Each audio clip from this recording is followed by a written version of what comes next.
Okay, get this. Did you know Senator Sheldon Whitehouse's book, Captured, makes this pretty startling claim that a single anonymous donor spent over $17 million. 17 million just to secure specific Supreme Court nominees. Exactly. That figure really sets the scene for what we're looking at today in Captured. Okay, let's unpack this. We're going to pull out the most game-changing insights from the book's analysis. Some, well, practical takeaways that might just change how you think about how power works. And what's really core to the book, its central idea, is this detailed look at how corporate power has embedded itself deeply within American democracy. We're not just talking routine lobbying here. The book lays out an argument, and we're exploring this impartially, about how dark money influences laws, regulations, and yes, even court decisions. So the first big insight really tackles this threat of dark money head-on.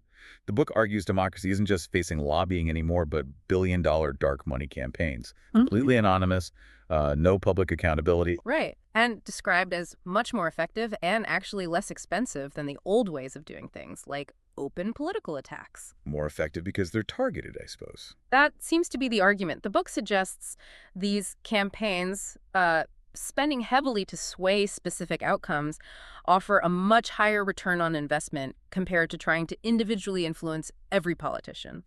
Dark money sort of cuts through the noise, avoids high campaign costs. It makes these targeted attacks, according to the author, the most potent threat right now. That efficiency aspect is, well, quite chilling when you think about it, but it apparently doesn't stop at elections. Which brings us to the second major point. Regulatory capture, this idea that influence isn't just aimed at lawmakers, but at the regulators themselves, the ones meant to enforce the rules. That's a key distinction the author makes. It details how corporate interests can influence who gets appointed to administrative agencies, how they operate, essentially influencing their own overseers. It's like an infiltration. The book literally uses terms like structural infiltration, arguing the government gets sort of disabled from the inside. And what's interesting is the way the author uses legal history and scholarship to back this up, showing how this revolving door between industry and regulation can undermine what those regulatory bodies were originally set up to do. Okay, taking a tiny pause here. This is Mindful Moments, our YouTube channel offering AI book analysis, summaries, and critiques, aiming to inspire reflection and rational thought, just like we're doing now. Right, so back to it.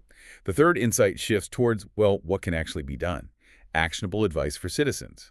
Taking government back, as the book puts it. Yeah, it lays out a few steps. First, recognizing these structural weak points, knowing where the influence is coming from. Okay, recognition first. Then what? Second, organize for reform, grassroots efforts. And third, push hard for transparency in political funding, demanding to know who is spending what. It reminds me of that idea that when wealth gets really concentrated, The public needs to step up, using collective wisdom, essentially, to rebalance the laws. That's a historical perspective the book brings in. It means actively challenging the system, not just accepting things as they are. exactly. And the simplest way to even start organizing for reform is just being informed, right? Yeah. Knowing how the system is being used, which is what analysis like this tries to provide. But, how do you apply that effectively? Watch the full episode to discover the complete framework.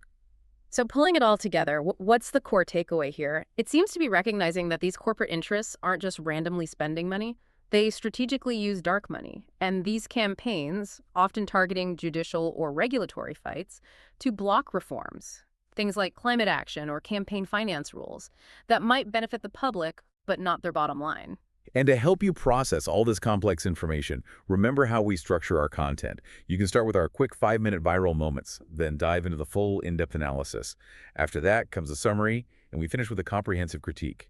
Thinking bigger picture now. It really makes you wonder, doesn't it? What would it genuinely take to restore transparency to political funding, to make democracy feel truly like it belongs to everyone again? Discover genre-based books at Mindful Moments. Subscribe and nourish your mind on the go.